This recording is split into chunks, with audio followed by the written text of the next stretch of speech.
서울시가 급증하는 1인 가구를 위한 주택 공급 대책을 발표했습니다. 서울 신촌역과 동대문구, 은평구와 마포구 등에 2만 실을 공급할 계획입니다. 새로 마련된 1인 가구 공유주택 기준은 사업 절차와 적용하는 대상, 공간별 설계 기준과 용도 지역 변경 등의 내용이 포함됐습니다. 또 입주자와 사업자 모두를 위한 맞춤형 지원책도 마련했습니다.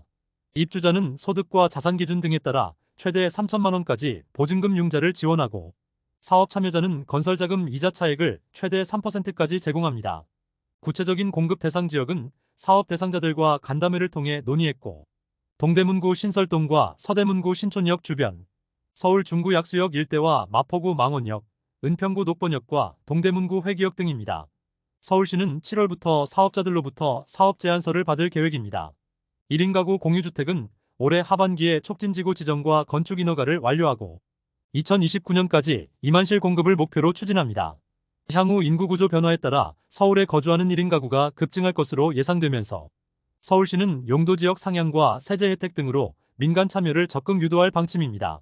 주택 수요가 많은 서울은 최근 아파트 매매 가격이 상승하고 있으며 신규 분양 시장 경쟁률이 작년보다 3배 이상 높아졌습니다. 여전히 침체가 심각한 지방과 달리 서울에만 수요자들이 몰리는 상황입니다. 올해 상반기 서울 아파트 1순위 평균 경쟁률은 167대 1로 나타났습니다.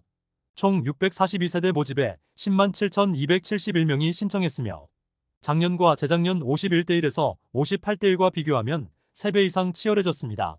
사업지별로는 로또 청약으로 주목받은 서초 메이플자이가 442대 1 경쟁률 기록했고 레미안 원베일리 조합원 취소 물량도 3만 5천 명 넘게 몰렸습니다. 또 강변역 센트럴 아이파크 491대 1과 경희궁 유보라 124대 1, 강동구 더샵 둔촌포레 등 순서로 경쟁률이 높게 나왔습니다. 최근 부동산 시장에서는 부동산을 매수하고 1년 이내 처분하는 단타족이 사라지고 있습니다. 부동산 시장 침체가 심화되면서 단타로 수익을 내기가 어려워졌다는 분석입니다. 법원 등기정 보광장 자료 등에서 올해 5월까지 보유기간 1년 이내로 집을 매도한 비율이 3.67%로 지난해 같은 기간 4.52% 대비 하락하고 있습니다. 통상적으로 단타족은 부동산 시장 상승기에 급증하는 편입니다. 저금리 등을 활용한 갭투자로 단기간에 집을 팔아 시세 차익을 거두는 방식이지만 현재와 같은 침체기에는 매매 거래 자체가 쉽지 않은 상황입니다.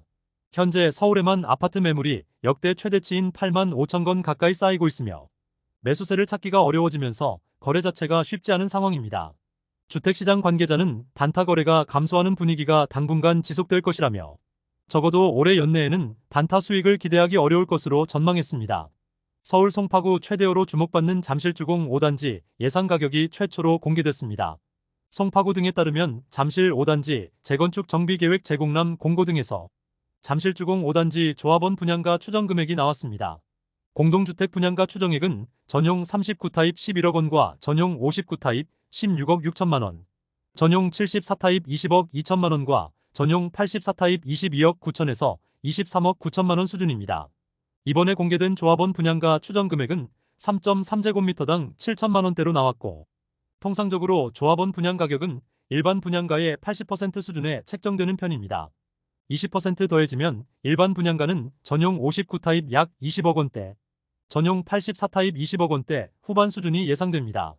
사업지는 서울 잠실 역세권에 위치한 한강변 대단지로 강남구 대치동 은마와 함께 국내 재건축 아파트의 상징으로 불리고 있습니다.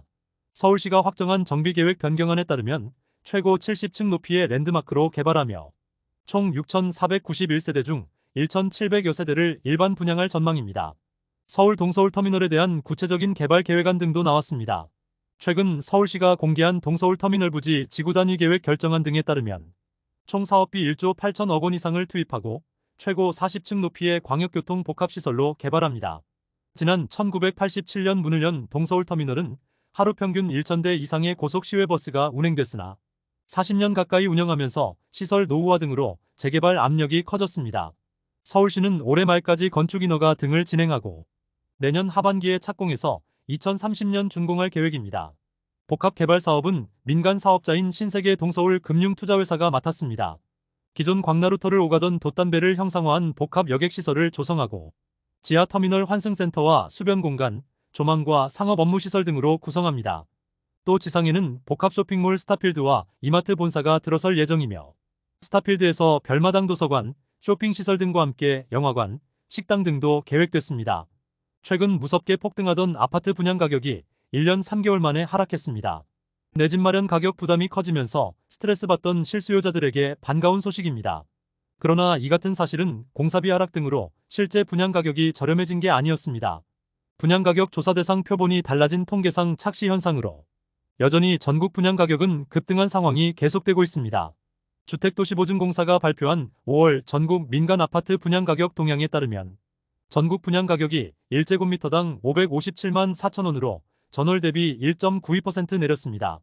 민간 아파트 분양가격이 하락한 건 작년 2월 이후 1년 3개월 만입니다.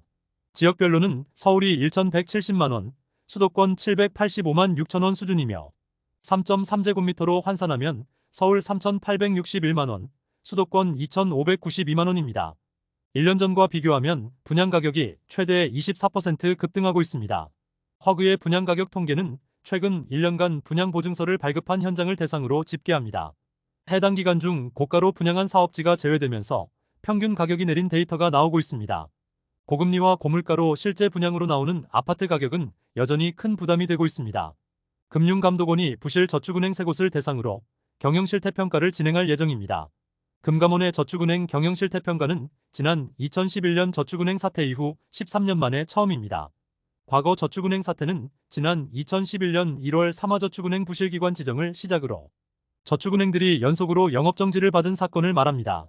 삼화저축은행 영업정지에 이어서 부산 계열 3개 저축은행 등으로 사태가 확산됐고 분위기가 심각해지면서 금감원이 당시 85개였던 저축은행 전수조사에 나섰습니다. 경영진단 결과 다수의 저축은행들이 부실기관으로 지정되고 영업정지를 당했으며 2011년 이후 5년간 파산한 부실 저축은행만 30곳에 달했습니다. 부실 저축은행들에서는 영업정지 결정을 내리면서 대규모 뱅크런이 발생했고 2011년 2월 21일 하루에만 전국에서 약 4,900억 원이 인출되는 사태도 나왔습니다. 금융권에 따르면 금감원이 작년 말과 올해 1분기까지 2분기 연속 연체율과 고정이하 여신 비율이 두 자릿수를 기록한 저축은행 3곳을 대상으로 점검을 시작합니다. 점검 결과에 따라 경비를 절감하고 부실 자산을 처분하라는 적기 시정 조치가 나올 수 있고 적기 시정 조치를 받은 저축은행이 자산 건전화 방안을 이행하지 못하면 퇴출될 가능성도 있습니다. 금감원이 특히 저축은행의 자산 건전성을 문제 삼고 있는 건 부실 자산이 급증하고 있기 때문입니다. 국내 자산 상위 20개 저축은행의 부동산 PF 연체율이 올해 1분기 11.05%로 급증했고 PF 연체율이 10% 이상인 저축은행도 올해 1분기 10곳으로 대폭 늘었습니다. 자산순위 하위권 저축은행은 부동산 관련 대출이 악성 채권으로 변하는 등 상황이 더 심각합니다. 시장에서는 금감원의 이번 행보로 저축은행 업권의 구조조정이 본격 시작됐다는 평가로 과거 저축은행 사태 트라우마가 재현되진 않을지 불확실성이 커지고 있습니다.